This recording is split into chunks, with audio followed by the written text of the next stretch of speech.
Ok. Bueno, buenas noches, Melitón, bienvenido. Vamos a ver si alguien más llega en los próximos minutos. De igual forma, vamos a dar inicio a nuestra reunión número 4. Nos quedan pendientes solamente 2 semanas más para terminar nuestro estudio de la Divina Comedia. Esta noche vamos a estudiar del canto 17 hasta el final, el 33 de El Purgatorio. Em, Haciendo un balance de dónde nos encontramos en este momento, voy a apoyarme con una tablita que tengo acá. Hemos visto hasta el momento los primeros 3 círculos, vamos a llamarle niveles, los primeros 3 niveles del purgatorio, de abajo hacia arriba, la soberbia, la envidia, la ira. Luego estamos en la pereza, que es el nivel número 4, y se termina con los últimos 3 pecados capitales, la avaricia, la gula y la lujuria. Esos son los que vamos a ver esta noche.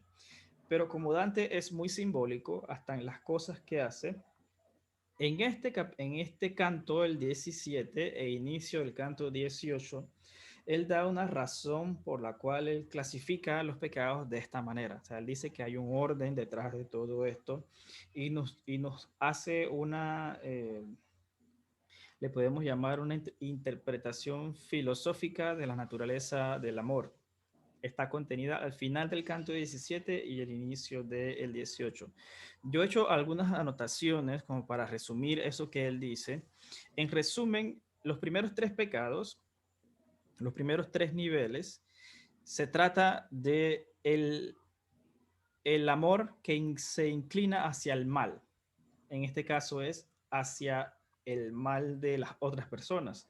Al sentir soberbia, al sentir envidia y al sentir ira, se trata de una versión del amor que se inclina hacia el mal de las otras personas. Tenemos la pereza en el medio y eh, luego tenemos entonces en los últimos 3 niveles el amor que corre hacia el bien. Entonces, para Dante, las inclinaciones del amor hacia el mal o hacia el bien son peligrosas y son la base de estos pecados capitales. ¿Cómo estás, Eric? Buenas noches, bienvenido. Hola, ¿qué tal? Perdón por la Estamos, tardanza. no nos pasa nada, tranquilo, estábamos comenzando hablando un poquito sobre la interpretación filosófica que hace Dante del amor. Eh, Le decía a Melitón que al final del canto 17 él interpreta la razón de cómo él ha clasificado estos pecados del purgatorio y que los primeros 3 niveles son aquellos pecados que tienen que ver con el amor que se inclina al mal, la pereza en el medio como neutro y los últimos 3 niveles sobre el amor que corre hacia el bien. Entonces, dice Dante que el creador y sus creaciones poseen amor. O sea, el amor es una parte tanto de Dios como del hombre. Que el amor puede ser natural, es una forma de amor que no se equivoca nunca, o puede ser racional. Este amor racional sí puede equivocarse porque el amor racional es el que escoge dónde ponerse, en qué objeto o en qué persona. Entonces, esos excesos o esas faltas de fervor al momento en donde el amor racional se dirige es lo que produce estos pecados. Entonces, Dante dice que cuando el amor se inclina hacia el mal, en los primeros 3 niveles o hacia el bien en los últimos 3 niveles, se vuelve en contra de su creador, que es Dios. Y esa es la razón de que existan estos pecados que son llamados los pecados capitales. Entonces, el amor en el hombre es la semilla de la virtud y de toda acción que merezca castigo. Es decir, no solamente la parte buena, sino también de las cosas que se pueden llamar malas, pero que requieren un castigo como para purificarse. El amor dice que no puede desear el mal a sí mismo. Al estar unidos nosotros, las creaciones, al ser primero, es decir, Dios, Nuestro odio no puede ser ni en contra de nosotros ni en contra de Dios, sino en contra de nuestros semejantes. Y este odio ocurre de tres formas que Dante la detalla con gran exactitud. Y lo voy a citar. Dice Dante, hay quien espera elevarse sobre la ruina de su vecino y solo por esto desea que se derrumbe desde la altura de su grandeza. Allí está la primera forma del amor. La primera forma del amor que corre hacia el mal. Elevarse sobre la ruina de nuestro vecino. La segunda forma dice, hay quien teme perder el mando, la gracia, el honor o la fama ante la elevación del otro y se entristece tanto por ello que desea lo contrario a su prójimo. Es a la inversa. Y finalmente, la tercera dice que hay quien por haberse recibido alguna injuria se irrita tanto hasta el punto que solo quiere vengarse y únicamente piensa en hacer daño a su contrario. Entonces, estas son las tres formas del amor que incurre hacia el mal. O sea que estamos hablando de los mismos tres pecados capitales de los tres primeros niveles. La soberbia, la ira y, Envidia. y la envidia, correcto. Entonces, allí él nos explica cómo el amor, cuando se inclina hacia el mal, ejerce su influencia en las personas y provoca estos pecados. Ok, entonces, también el amor también puede inclinarse entonces hacia la parte buena. Pero dice Dante que cuando es en exceso, y esa es la parte significativa, es ese exceso lo que lo convierte en algo malo. Entonces aquí viene la avaricia, la gula y la lujuria, las últimas tres. Ok, con esto, cuando yo lo leí la primera vez, me pareció bien duro de entenderse. Estaba como que, como es yo lo tengo en narrativa y es un solo bloque de texto, tuve que hacer anotaciones como para romperlo poco a poco e ir buscando la comprensión. No sé si Eric o Melitón les gustaría dar su opinión sobre esta visión filosófica que hace Dante del amor.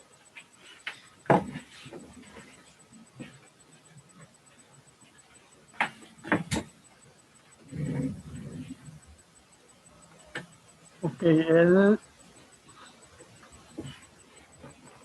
sí, cuando tú hablabas de que el amor puede ser natural o voluntario, ¿no? Ujú. Creo que en el voluntario era que mencionabas que era donde se cometían errores. Ajá.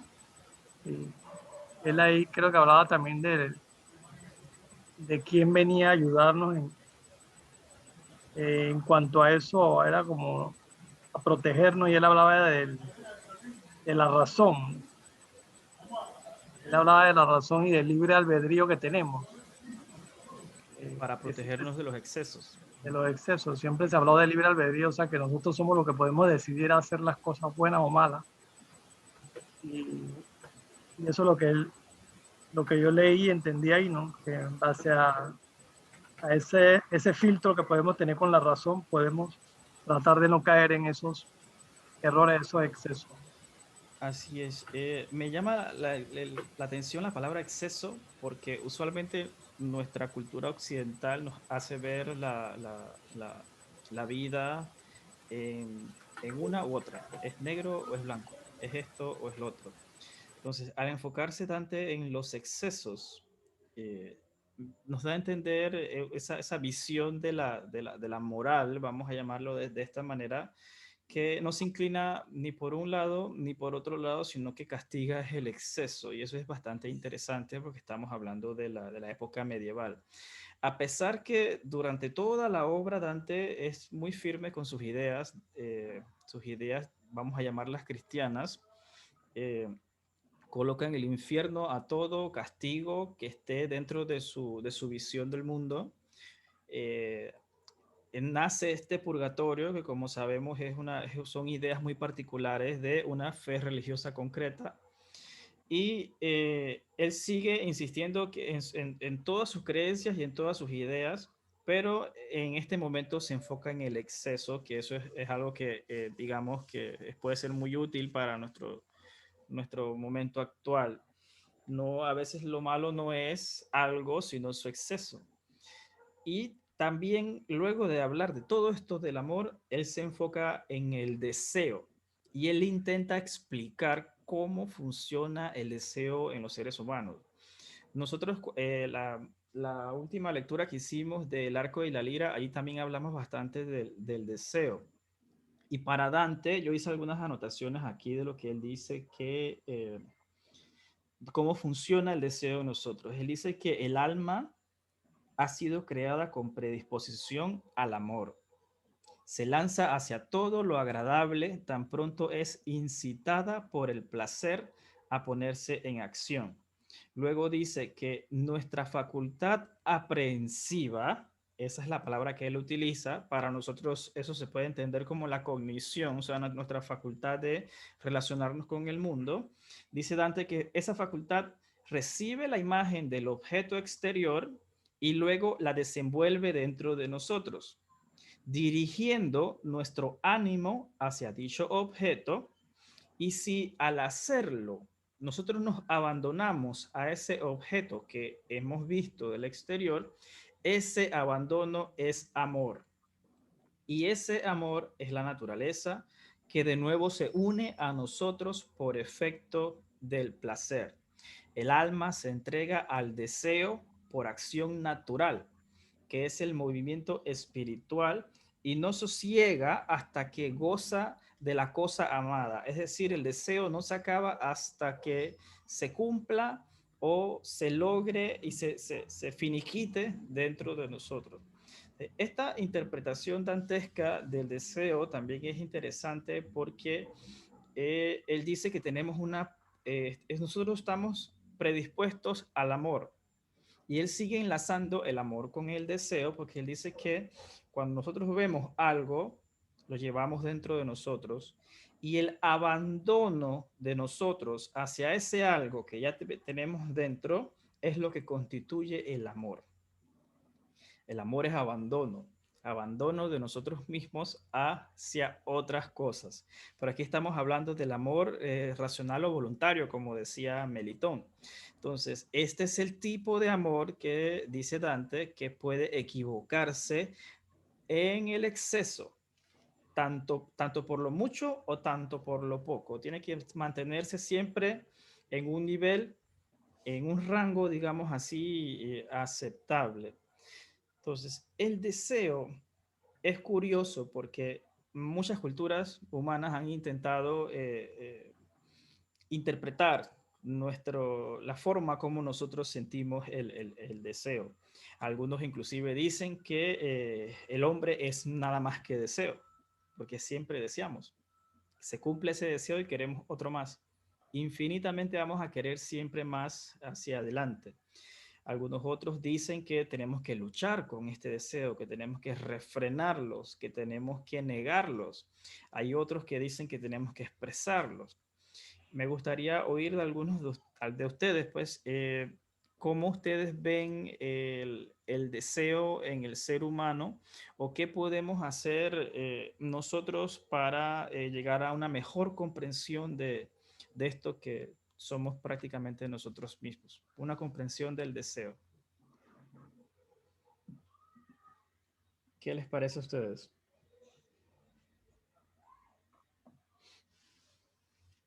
Yo puedo decir que he leído del tema de diferentes lados, tanto de psicología, de budismo, de filosofía oriental. He ido buscando por allí para tratar de comprender. Coincido con Octavio Paz que el hombre es solo deseo. Somos esa intención, esa fuerza motora interna que nos lleva y nos empuja siempre, siempre hacia adelante. Y ahora Dante lo asocia con el amor, que esto para mí es una revelación. O sea, yo no jamás había pensado de que el amor tenga que ver con el deseo. Ahora, esto que hace Dante aquí es una interpretación filosófica. Recordemos que las interpretaciones filosóficas pueden evolucionar, pueden cambiar o pueden no estar correctas. Analida, bienvenida. Gracias por estar acá. Buenas noches. Quería hacerte nada más un comentario ahí Sí, sí, adelante, con gusto. de, de que con este tema que él hablaba, él entraba en un área casi, ¿cómo se dice?, prohibida por la iglesia de esos tiempos. Ujú. Yo tengo un libro de ella fue una monja beduina, una mística cristiana que murió por allá por el 1310. Se llama Y que el espejo de las almas simples. El Y ella en espejo este de las libro, almas. Sí, perdona, iba a anotarlo. Adelante. el libro se llama El espejo de las almas simples. Ajá. Ella se llamaba Margarita Porete, así lo traducen en español, ¿no? Porque creo que era francesa, Marguerite Porete, algo Ujú. así. Ella en 1310 prácticamente la iglesia la condenó por hereje por escribir ese libro.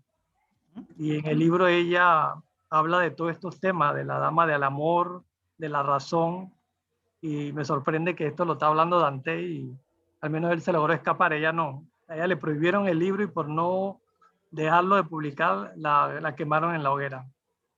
Wow. Sí, mira sí, es interesante porque son temas prohibidas, eran temas prohibidos al pensamiento humano y mucha gente sufrió definitivamente por dar sus ideas sobre lo que sienten, pues sobre lo que somos. Y gracias por traernos a colación de que estamos hablando del medievo nuevamente. O sea, es un asunto de libertad de pensamiento, que muy bellamente se enmascaró un poquito con filosofía y luego con la poesía, y de esa forma nos ha llegado a nosotros. No sé si a alguien más le gustaría dar algún comentario, opinión o referencia sobre esto que hemos leído de la interpretación filosófica que hace Dante del amor o su asociación con el deseo. En la versión que yo tengo, Adelante. en la versión que yo tengo dice que el alma, perdón, fue creada para amar. Así dice en el canto 18. Canto El alma 18. fue creada para amar. Después dice un montón de cosas y dice, presa el alma, se entrega a lo deseado. Pero siempre hay, dice la parte de la filosófica de la cosa, Ujú. que siempre hay alguien que desea algo sin consultar si ese algo quiere ser deseado por ese otro que lo desea. Sencillamente deseo eso y voy a hacer lo posible por, sin tomar en cuenta si ese deseado quiere o no. Así lo veo bien socrático, para ponerlo en un contexto de la época de Dante. Como que hay un deseado y otro que es el deseante, como el amado y el amante. Ajá. Y a veces lo pinta como objeto, ¿verdad? ¿No te parece? Ah, Sí, como sí. lo cosifica, lo Creo que cosifica Octavio Paz lo pone más como un encuentro entre dos, entre dos. que una apoderación de uno a otro. Apoderación no, algo así. No sé, no me acuerdo cuál es el término más. Y lo que tú dices de la figura que utiliza de estar el alma presa, lo Ajá. asocio mucho como con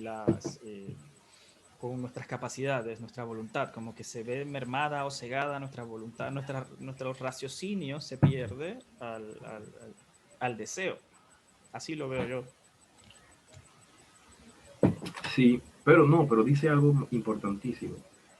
Eso lo decía Michel Foucault, lo decía Sócrates, y bueno, no lo encuentro, pero es algo así como que eso no tiene lógica, o sea, ahí no es la lógica, el saber no tiene nada que hacer ahí, no es algo que uno pueda pensar y actuar, es algo como natural. Es algo natural, es correcto, así mismo es. Entonces, desde esa perspectiva, tratar de refrenarlo estaría mal.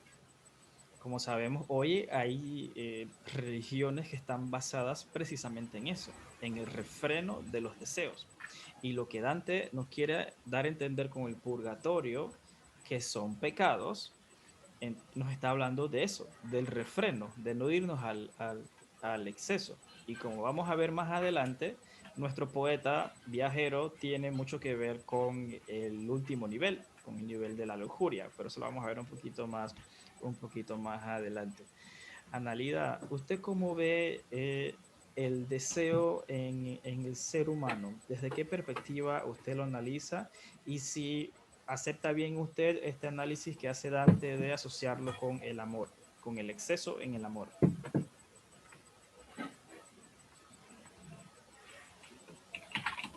Bueno, casi siempre se tiende a pensar que ambas cosas van juntas, Ujú, pero el amor verdadero es algo más, ujú, es más puro, es algo sublime, es tan difícil de describir también, es completamente diferente al deseo, ¿no? ujú. Por amor, una persona puede hacer un sacrificio inmenso. Y bueno, encontré algo bien interesante aquí sobre Dante y el amor, que te lo voy a leer porque me llamó la atención. Claro, con gusto. Dante decía que para filosofar es necesario del amor, así lo ponen, del amor. Y además, la mujer para él representaba como la imagen de la eternidad y la luz. Por tanto, solo amando es posible comprender qué es amor. Pero comprender qué es amor ya no es amar, imagínense. Y me llamó la atención esto. Es algo bien profundo, ¿no? Eh, Mucha gente confunde lo que es el deseo con el amor, ¿no? Pero son dos cosas completamente diferentes. Es más físico, eh, completamente diferente, ¿no? Eh, Más físico, más mundano, diría alguna gente, ¿no? Menos como objeto, menos objeto. Menos Menos, como objeto, ujú. totalmente. Sí. Usted mencionó algo que Dante ha repetido, lo repitió en el infierno y lo estaba diciendo ahora también, se encuentra en el canto 24. Dante reafirma el amor como la inspiración. Él dice que cuando el amor, yo lo noté por aquí, que cuando el amor me inspira, todo lo anoto y lo expreso luego tal como él me lo dicta dentro del alma. Y en Hermoso. y en el infierno él también dijo lo mismo, que ese dolce estilo nuevo que nace en la poesía italiana reafirma el amor como el punto de partida, como el punto donde nace la inspiración es de allí, de ese amor. Y a como lo entiendo, dándole el sentido más completo, para él el amor era algo que prácticamente abarca todas las cosas, abarca no solamente sentimientos, no solamente las cosas humanas, sino también las cosas que quizás rechazamos de nuestros comportamientos, porque el amor él lo asocia con los excesos. Entonces, dándole ese sentido completo, es decir, el poeta se inspira con prácticamente todo, con prácticamente todas las cosas que tienen que ver con lo humano, con lo que tenemos a nuestro alrededor, y él dice que lo expresa tal cual el amor se lo dicta dentro del alma.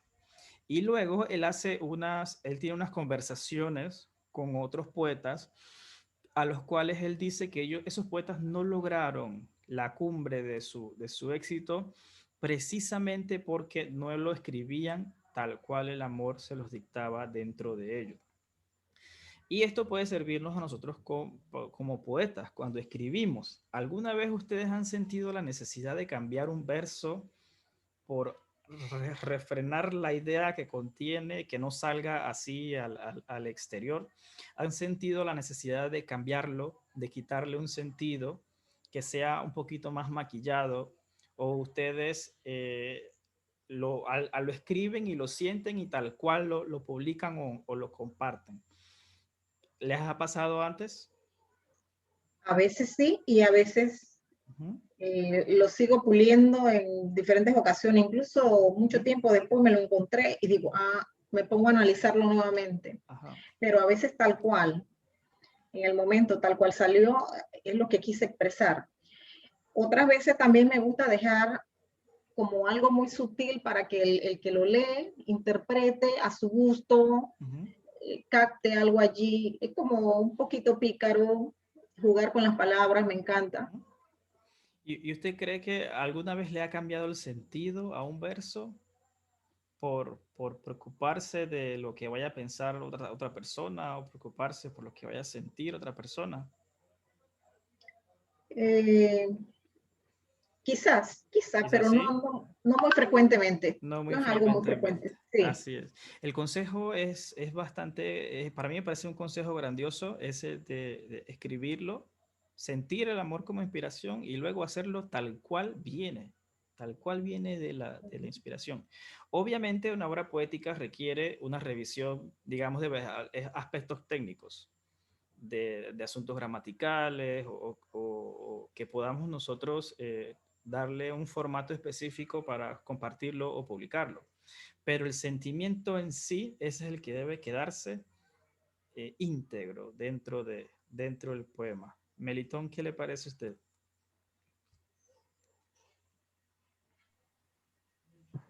Bueno, creo que es igual. A veces he hecho cambios, pero a veces sí lo he dejado como se escribió. ¿Cómo se escribió? Y sale bien, ¿verdad? Sí. Sí sale bien. Aunque me han condenado por eso también. Sí, ¿Por qué pero pusiste esa palabra? ¿Por qué dijiste eso? así fue que le nació en el alma, ¿no? Así tiene que salir. Eric, ¿te gustaría compartirnos cómo tú escribes de lo que te sale del alma o piensas y refrenas algunas veces lo que quieres decir? Bueno, de las dos formas. A veces hay algo que pues, hay que decir, que no te deja que tranquilo, Ujú. pero también hay cosas que uno reflexiona. Eh, o sea, hay, digamos, cosas catarsis y hay también temas que a veces uno reflexiona y hace el ejercicio de tratar, tratar el tema. A veces cuando yo escribo algo, sí, uno siente la necesidad de cambiarlo, pero a veces a mí me cuesta mutilar un verso que ya escribí originalmente. Me da como lástima, lo veo como si fuera un hijo que le voy a cortar un brazo, pues, y lo voy a después tirar así a la calle, a la sociedad. Me cuesta bastante. Blanca, ¿cómo estás? Bienvenida, buenas noches. Hola, buenas noches, muy bien. Eh, Quiero ah, participar. ¿De qué hablaban? sí, claro, con gusto. Mira, hicimos hace poco un repaso de la visión filosófica de Dante sobre el amor. Y luego también hablamos del canto 18, donde él hace una asociación entre este amor con el placer. Y estábamos recordando algunas cosas que aprendimos con Octavio Paz sobre el deseo, como él decía que como seres humanos, quizás en nuestra parte más íntima somos deseo, que siempre queremos algo más. Cuando ese deseo se cumple, tenemos otro deseo. Es decir, somos infinitamente deseo. Le preguntaba también que Dante nos daba un consejo en el canto 24, donde, al igual que lo hizo en el infierno, él volvió a decir que el amor es lo que le inspira a él a escribir y que luego él lo escribe tal cual el amor se lo dicta dentro del alma. O sea, es decir, no lo mutila, no lo cambia, es lo que podemos entender, ¿no? Obviamente, una obra tan métricamente exacta o digamos, una que parece reflejo de la otra, lleva mucho tiempo de revisión, naturalmente. Pero él dice que el sentimiento pues se mantiene. Le preguntábamos cómo, al momento de que usted escribir un verso, cómo lo hacía. ¿Lo escribe tal cual viene del alma, después lo cambia, le quita el sentido o cómo funciona para usted? Wow. cuando escribo, en realidad él sale, generalmente yo trato de buscarle inmediatamente bueno, en realidad, sinceramente no es que lo piense como tal, pero sí trato de buscarle más la parte estética y casualmente de eso hablábamos ahorita, que es la estética para cada quien, ¿no? Es decir, el uso de algunas figuras literarias, o sea, que sí lo pienso. No es que dizque salió, uno tiene una idea, bueno, yo tengo una idea y cuando la idea la tengo como tal, generalmente trato no sale como normalmente hablamos, pero generalmente me sale así también. Bastante completo, según le entiendo, ¿no? Y luego algún... Ajá, entonces, sí, Ujú.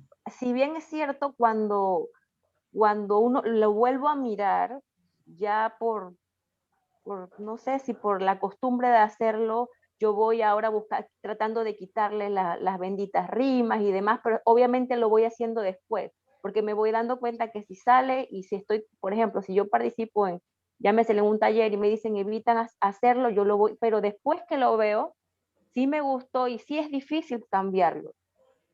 Sí es difícil cambiarlo, pero entonces allí es donde viene el juego de alguna figura literaria. Yo puedo decir lo mismo, pero puedo jugar con las palabras para poder hacer.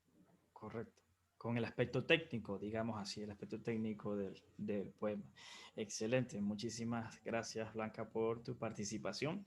Ahora, Melitón me decía antes de comenzar la reunión, y yo coincido con él, en que en esta parte del purgatorio, a veces las narraciones se sienten como un poco lentas, a diferencia del infierno, en donde todo era como acción, acción, acción, acción. Coincido con él. Lo puedo ver, por ejemplo, en el nivel número 4, donde vamos a avanzar en este momento, que es donde están los perezosos. Allí se nos cuenta la historia del abad de San Zenón de Verona. El abad es como, por así decirlo, el obispo de una abadía, de un monasterio. Y el castigo de los perezosos es que simplemente no pueden detenerse, andan a velocidad, tanto que cuando Dante les pregunta como sobre ellos, quiénes son y demás, ellos no pueden dejar de caminar, creo que estaban caminando pero como rápidamente. Y tuvo Dante y Virgilio también de acelerar el paso para enterarse de los perezosos. A mi juicio, en este nivel de los perezosos, no hay mucho que extraer. No sé si alguno tiene algún comentario sobre la pereza que desea agregar. Si no, con mucho gusto podemos pasar al siguiente nivel. ¿Alguien desea opinar sobre la pereza?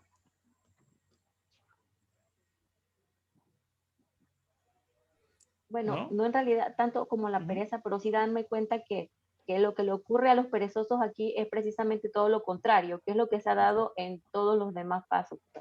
Justamente ahí le ocurre todo lo contrario a lo que hacían cuando estaban en vida, por eso es el castigo. Es el castigo a la inversa, exactamente. ¿Okay? Y recordando que es 30 veces el tiempo que cometió el pecado mientras estuvo vivo. Así que imagínense por dónde va el tiempo. Entonces, pasando de la pereza al siguiente nivel, se encuentran con un ángel que les da el paso al siguiente nivel y les dice, bienaventurados Kilugent, porque sus almas disfrutarán consuelo, y se le borra una P más de la frente de Dante.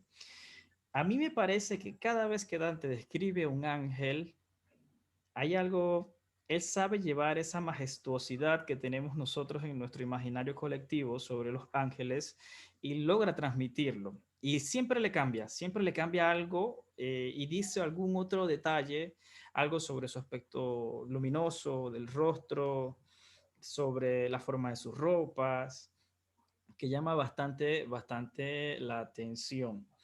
Pasamos entonces a la cornisa o el nivel número 5 y aquí están los avaros, los señores de la avaricia. Y este nivel es importante porque Dante coloca aquí al Papa Adriano V dentro de este nivel. Entonces, los avaros en la asociación del castigo, según Dante, y es así, los avaros ponen sus objetos siempre en los objetos, sus ojos los ponen siempre en los objetos terrenales. Es decir, no miran nunca hacia el cielo, siempre están viendo todo lo terrenal por objeto de su avaricia. Y entonces, del mismo modo, la justicia divina los pone, los castiga con todo lo opuesto. Entonces, Dante se acerca a este papa, Adriano V, según pude investigar, porque creo que su nombre no se menciona en la narrativa. Y cuando él se agacha, se postra ante el papa, este le dice, endereza tus piernas, hermano, levántate. No te confundas que yo soy un siervo como tú y como los demás, servidor de la misma potestad. Si alguna vez has oído aquella voz evangélica que dice, Nece nubent, entenderás bien por qué te hablo así. Para recapitular un poco, Dante se postra ante el Papa en señal de reverencia. Y el Papa le dice, oye, levántate, yo soy igual que tú. Imagínense la lucha que tuvo Dante con el Papa, el que conquistó Florencia, creo que se llamaba eh, el Dante perdón, el Papa que lo acusó, no recuerdo, Adriano, no, Adriano es el que estamos viendo, no recuerdo el nombre del Papa que lo acusó, pero después de todo, de haberlo puesto en el infierno, ahora él toma a otro Papa que según él tuvo otro tipo de pecado y hace esta comparación humana de un Papa a un ser humano común y corriente. Esta es una crítica a la iglesia, es una crítica a la sociedad. Y el Papa le da una referencia, él dice que si alguna vez has oído la voz evangélica, nece nubent, entenderás bien por qué te hablo así. Investigué un poquito más sobre el significado de esa frase, nece nubent, y proviene de el Mateo capítulo 22, el versículo 30. En español dice así, porque en la resurrección ni se casarán, ni se darán en casamiento, sino que serán como los ángeles de Dios en el cielo. Los saduceos estaban probando a Jesús para ver cómo él respondía y le hicieron una pregunta. Una mujer que ha tenido varios maridos en su vida, cuando muera, ¿de quién será?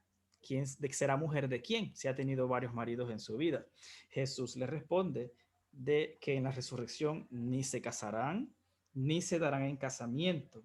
Es decir, que en la resurrección los valores humanos, algunos o muchos, no van a estar en consideración. Neke nubent significa, en la traducción que tengo, no se casarán, ni se casarán. ¿Qué le quiere decir el Papa a Dante con todo esto? Que él, ya muerto, ya fue servidor de la iglesia, servidor de los hombres, y es un ser humano como cualquier otro.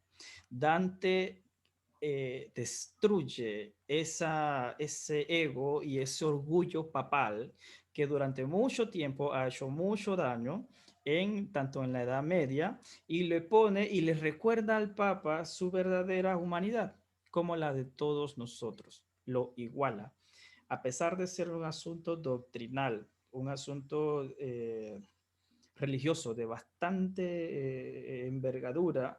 La forma como Dante la coloca me parece magistral, porque lo deja en secreto. Hay que investigar un poquito para, eh, para hallar esa interpretación que él hace, recordándonos esas palabras de Jesús, donde él dice que la mujer no será mujer de ninguno, porque en la resurrección ni se casarán, ni se darán en casamiento.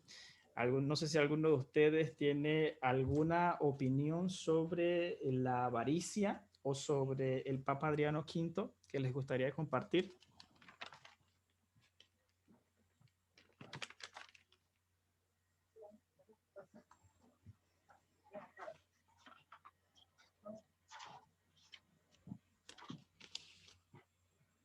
Ok, si no, podemos pasar al siguiente nivel, ¿qué es la gula? Este también es interesante.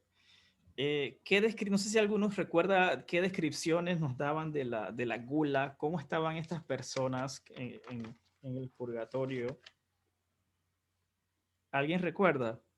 Creo que estaban esqueléticas, famélicas, Sí, casi delgadas, pues era lo contrario a la... una descripción bien horrenda, ¿verdad? Yo también me sorprendí. Y usualmente Dante daba la descripción del castigo como en una sola pieza, pero en esta ocasión, a medida que continuaba la narración de este nivel de la gula, te decía más y más y más detalle de cómo estaba esta gente. Dice que tenían los ojos hundidos y apagados, la cara pálida y tan demacrada que a través de la piel podía verse la forma de los huesos. Eso es una condición espantosa. Y estaban expuestos, dice que me parece haber leído, a una fuente de agua y a un árbol de manzana muy lleno de frutos. Y ese era el castigo de ellos. Como padecieron gula en su vida, estaban allí expuestos al hambre y tenían estas tentaciones alrededor, el agua y la manzana. Entonces, más adelante también se encuentra con Forese y Forese le dice que no se fijara en esta seca lepra que me decolora la piel, ni en la carne que me falta. Imagínense cómo se profundiza la descripción de la gente que padecía la gula. La carne que me falta, la lepra que me decolora la piel. Me parece que Dante es bastante crudo. Vuelve con esa crudeza del infierno y lo coloca en las personas que sufren, por así decirlo, la gula. Yo cuando, cuando pienso en la gula, a veces no logro crearme una opinión. A mí me gusta bastante la comida, pero la gula como exceso eh, en nuestro mundo, que hay, digamos que es un poquito más abundante, pero hay que recordar la época medieval. Entonces, en esta época sí habían carencias, bastante, más que hoy quizás podemos decir, porque las condiciones de vida de las personas eran muy pobres, muy por debajo de lo que es pobre. Entonces, al tipificar la gula como un pecado, le dices a los pobres, oye, raciona lo poquito que tienes, guárdatelo para varios días, no te lo comas todo en un solo momento. ¿Cómo ustedes ven la gula o si es un asunto que continúa vigente hoy? ¿Qué les parece a ustedes?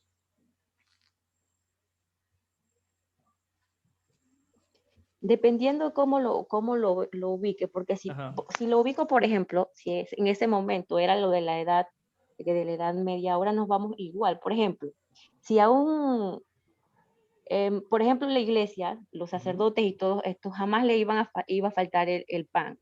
Y siempre, y esa misma situación se sigue viviendo ahora. correcto. Ellos siempre son apadrinados y demás, y se puede hablar de pobre, y puede pasar un pobre frente a la iglesia y puede tener hambre, pero los sacerdotes adentro sí están comiendo. Entonces, de repente era ese tipo de gula, no como ahora que yo comí y es muy común que se haga esto, y si quiero un delivery, yo mando y compro una hamburguesa y ya había comido en la casa, pero yo siento que no es tanto esto, sino por las diferencias sociales que habían en la época. Y eso era muy marcado por las clases y obviamente aquí él no iba a meter en la gula al pobre que estaba por allí aguantando hambre. Correcto, excelente Blanca, muchísimas gracias. Asimismo, había una distinción social mucho más marcada que la que tenemos hoy. El señor feudal y los nobles tenían acceso a todas sus necesidades básicas, algo tan sencillo como poder bañarse. Sabemos que en la Edad Media hay un mito de que la gente no se bañaban. La verdad es que no tenían acceso quizás al agua, pero es algo muy, muy distinto. ¿Alguien más desea opinar sobre la gula o les gustaría pasar a la lujuria de una vez? Eric se rió. Eric quiere pasar a la lujuria. Sí, no, es que como... No, y Que la Jula nada más agregando que él también siempre menciona a los sacerdotes, ¿no? a los sacerdotes, Cómo ajá. están metidos ahí los... Y también él, recordemos que lo está acompañando un poeta que se llama Estacio. No logré investigar sobre él, pero lo acompaña en bastante parte de este viaje. Y Estacio en el canto 25 le explica a Dante la razón por cual los espíritus todavía padecen hambre, porque el hambre es una necesidad mortal. Entonces, los espíritus, al no estar sujetos a su cuerpo, Dante hace ver necesario esta explicación para darle como más coherencia a su obra. eh, y él nos dice que la memoria, el entendimiento y la voluntad se ven reducidas al momento que la persona muere y se convierte en un espíritu o en un alma, pero todavía sigue sintiendo. O sea, no le quita del todo esos sentimientos terrenales, pero sí los limita bastante. Tenemos entonces la lujuria como el último nivel del purgatorio. La lujuria es particularmente interesante porque como dije antes, el poeta se ha visto eh, en esa situación de la lujuria y él lo confiesa por aquí lo tengo anotado, lo confiesa en el canto 28, sí, a ver, perdón, en el canto 27, Dante reconoce la lujuria en su conciencia. Vemos que hay una barrera de fuego, una barrera muy grande de fuego que tienen que atravesar para seguir el viaje. Eh, esta barrera es la purificación de la lujuria.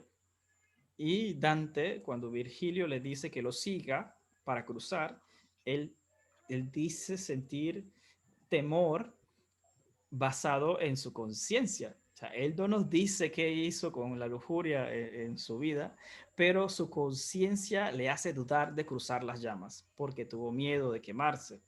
Luego entonces Virgilio le dice, ah, bueno, pero al otro lado va a estar Beatriz. ¿Y qué hace Dante? De una vez, vamos para allá. Se le olvida todo lo que siente de sí mismo al recordar a Beatriz.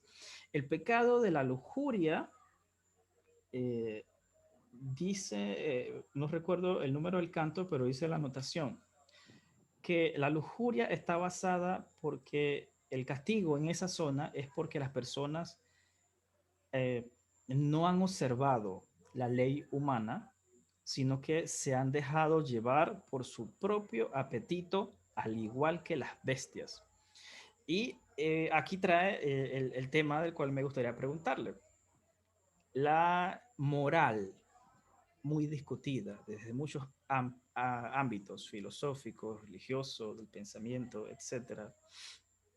La moral como tal para Dante es un concepto humano. Él dice allí que los lujuriosos no han observado la ley humana, sino que se han dejado llevar por sus apetitos, al igual que las bestias.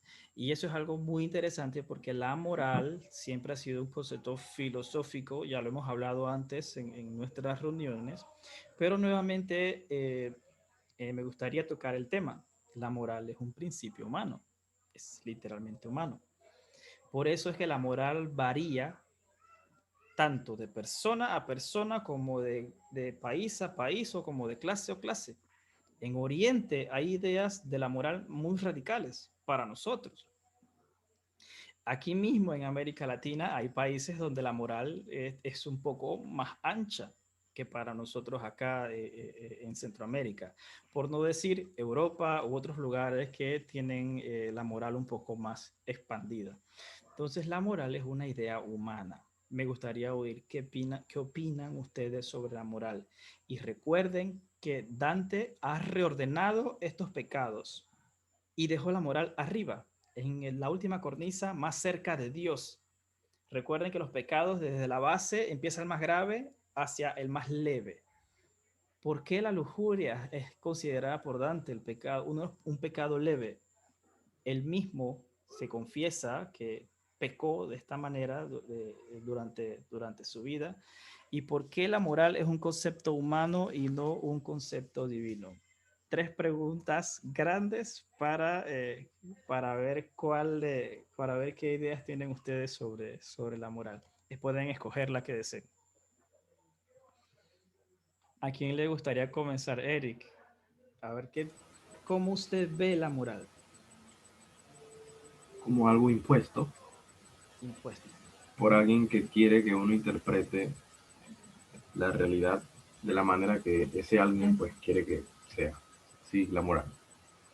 Por eso algunas cosas son malas y otras son buenas, pues porque alguien quiere que eso sea malo y eso sea bueno, pero en el fondo sacarle el dedo a alguien, por ejemplo, no es nada malo si uno ve de dónde sale el gesto de sacar el dedo.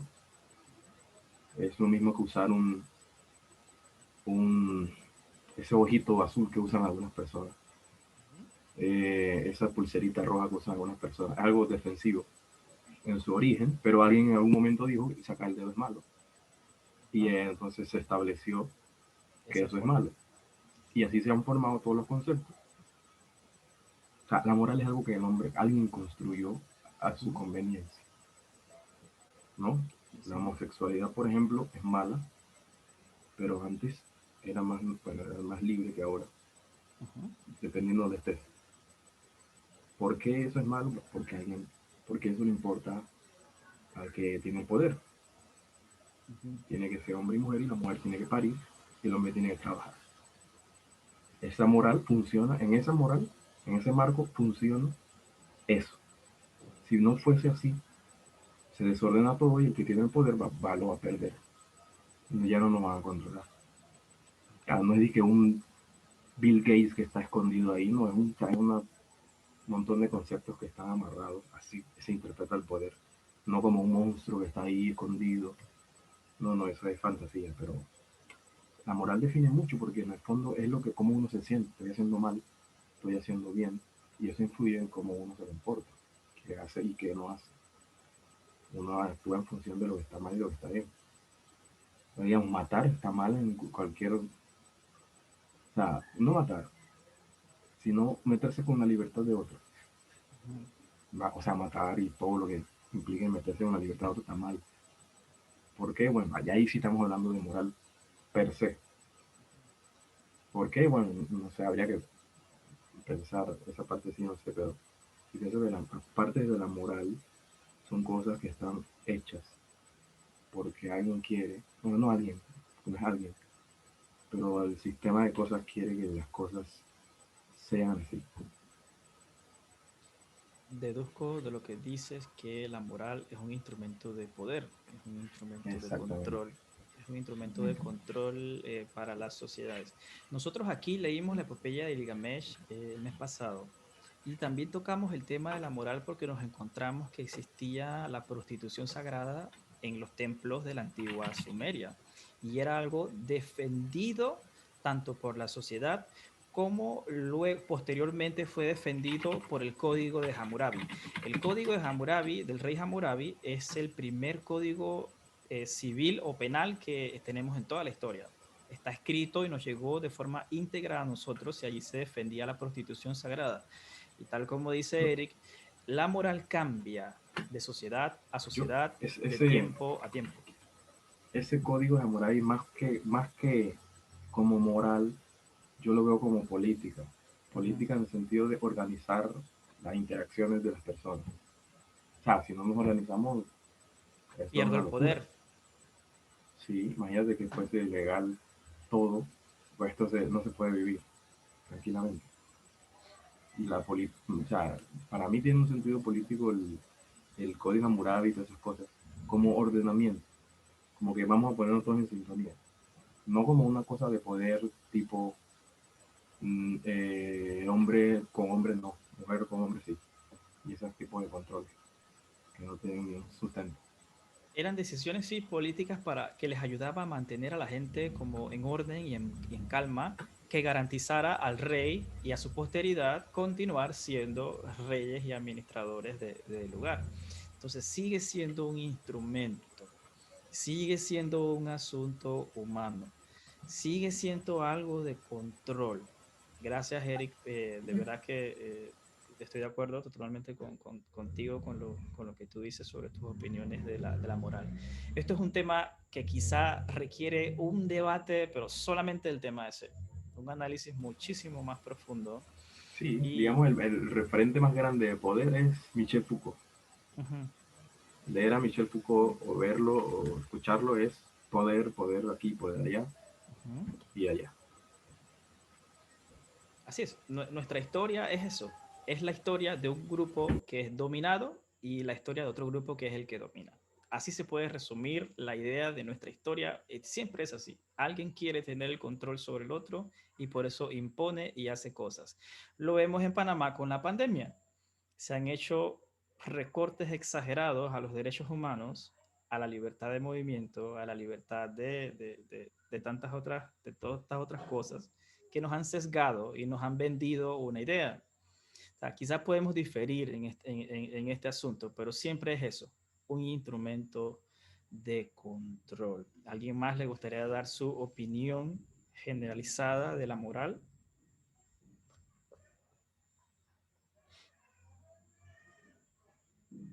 Mientras ustedes piensan, yo también puedo acotar algo más sobre cómo las decisiones políticas se hacen para el dominio. Tenemos también la legalización del cristianismo dentro del Imperio Romano. Se hizo también como una decisión política. El emperador Constantino quería mantener el control tanto de los crecientes cristianos como de los paganos. Las peleas entre cristianos y paganos, eso suscitaba tanto alboroto en los dominios romanos que el emperador decide legalizar, decide elevar a religión oficial del Estado el cristianismo para eliminar ese problema y naturalmente seguir manteniendo el control. Bien, ¿alguien desea opinar sobre la moral? Si no, con mucho gusto podemos pasar a la parte final del purgatorio. ¿No? ¿Nadie? Muy bien. El purgatorio concluye con la salida de Dante de esta cornisa o nivel de la lujuria y llega entonces a un espacio que se conoce como el paraíso terrenal.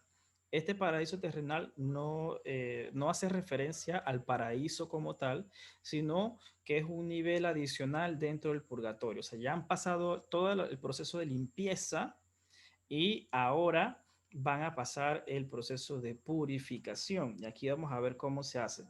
Se da la llegada de Beatriz y Dante lo hace como decimos, con, con trompetas y con todo. Le pone un carro, le pone candeleros, le pone cantos angelicales, le pone un ave que se llama grifo. El grifo es un ave como así el estilo de Harry Potter, como un caballo con alas. Este es el que trae el carro donde viene Beatriz, o sea, la presenta como una diosa, es el amor de su vida. Y y Dante está tan emocionado, pero Beatriz le reacciona con dos piedras en las manos y lo pone muy triste, tanto que Dante llora. Pero esta reacción de Beatriz hacia Dante tiene una razón. Beatriz le dice, mírame bien, soy yo, soy Beatriz. ¿Cómo te has dignado de subir a este monte? ¿Acaso no sabías que que aquí encuentra el hombre su felicidad? Dante crea este espacio del paraíso terrenal dentro del purgatorio como el lugar en donde el hombre alcanza su felicidad. Y cuando él llega, lo primero que ve es a Beatriz, su felicidad. Lo hace de una manera bastante tácita, pero a la vez hermosa. Entonces, Beatriz le reprocha a Dante, esto es como una confesión de Dante mismo, pero está en palabras de Beatriz. donde Dante dice que después que Beatriz se casara, no dice la palabra casar, pero se sobreentiende, después que Beatriz se casa, se aparta de su vida, Dante mismo también se aparta del bien. Y Beatriz le hace una referencia a Dante de que en ese lugar hay como un arroyuelo o un río que tiene dos brazos. ¿Okay? Estos brazos tienen nombres muy específicos. El primero se llama Leteo. Este brazo del arroyuelo dice que borra la memoria del pecado.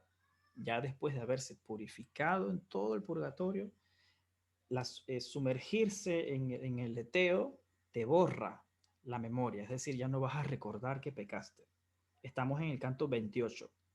Luego, el otro brazo de este arroyuelo se llama Eunoe. Este otro brazo dice que renueva la memoria de toda buena acción. Es decir, en el primero se olvida lo malo que uno hizo y en el segundo uno se revitaliza con todo lo bueno que uno hizo en la vida. Es decir, es un antes y un después.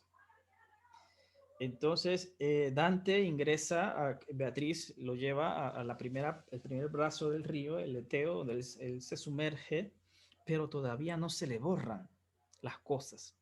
Y dice Beatriz que puede que tome un poquito más de tiempo para que él deje de recordar todas esas cosas malas que hizo que hizo durante su vida. Y luego entonces concluye al segundo y por último se da el cierre del purgatorio nuevamente con la palabra estrellas. Ahora Dante está listo para subir a las estrellas.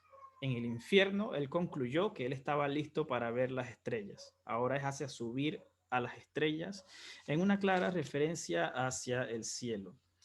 En me parece muy autobiográfico este cierre que él hace del purgatorio, porque primero nos confiesa algunas cosas que le duelen. Segundo, nos dice de unas cosas que no puede olvidar.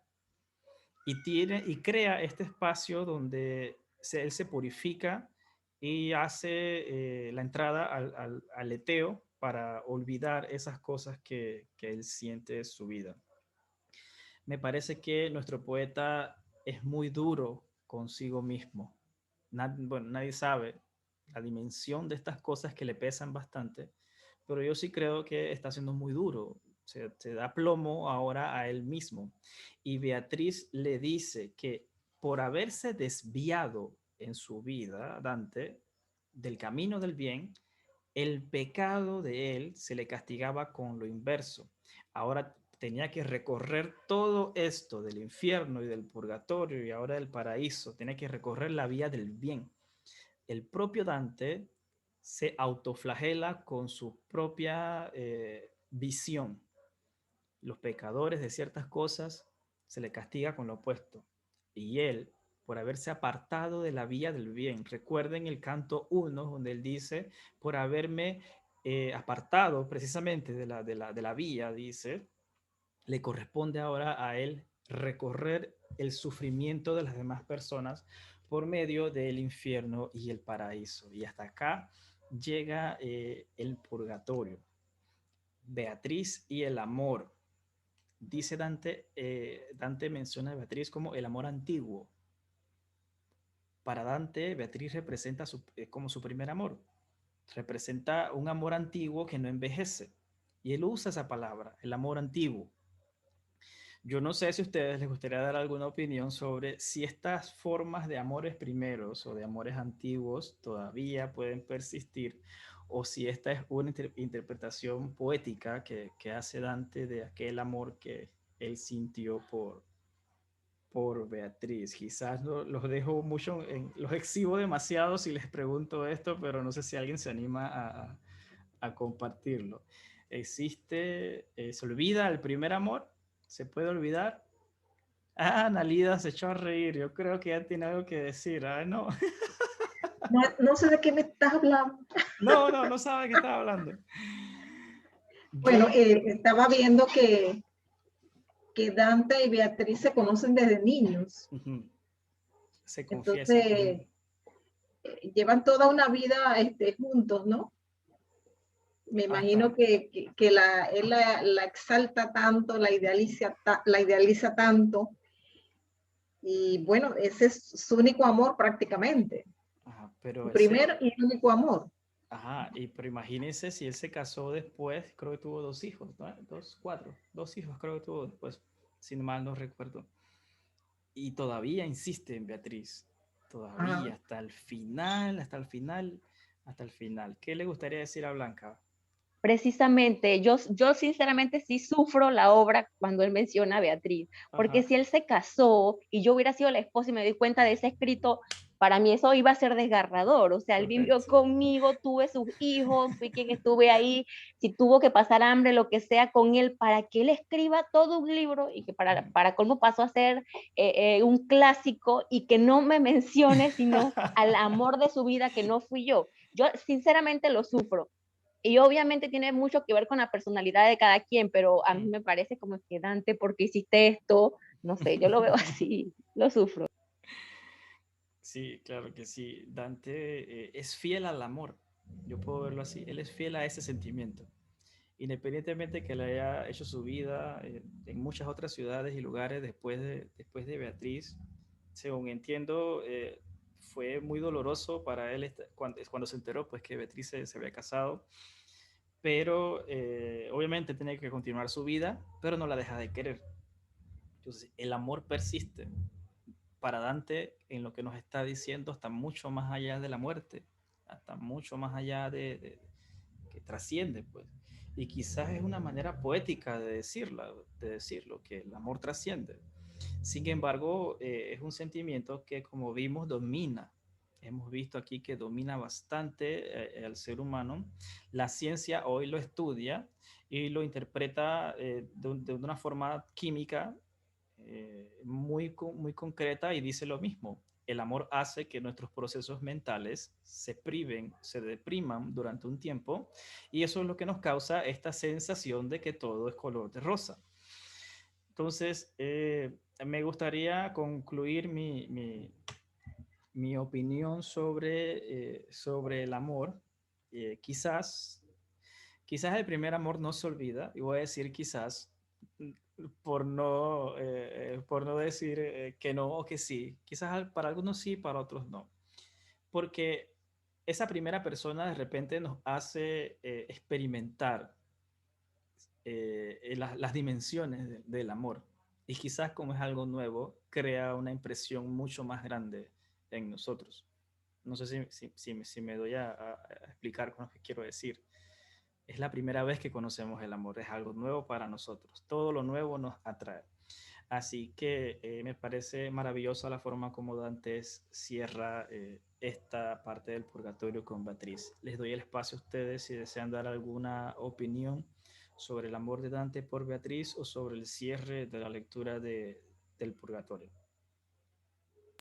Bien, con respecto a lo mismo, yo insisto con esto, o sea, si lo viera no pensando en que él se casó y que tuvo una familia, yo lo vería como que, ay, excelente, así como que idealizó a una mujer, fue lo máximo, el amor de su vida. O sea, si lo viera de esa manera, fuera como dije, increíble. Me encanta cómo Dante, prácticamente esa fue como su diosa, es que en realidad fue como una idealización. O sea, si no supiera que hubo una esposa, de lo contrario, eh, por eso es que no lo veo tan así, por más, o sea, si lo veo hermoso el hecho de que fuera ella quien lo conduzca por el paraíso, como incluso él espera por ella en el canto 18 que no participé.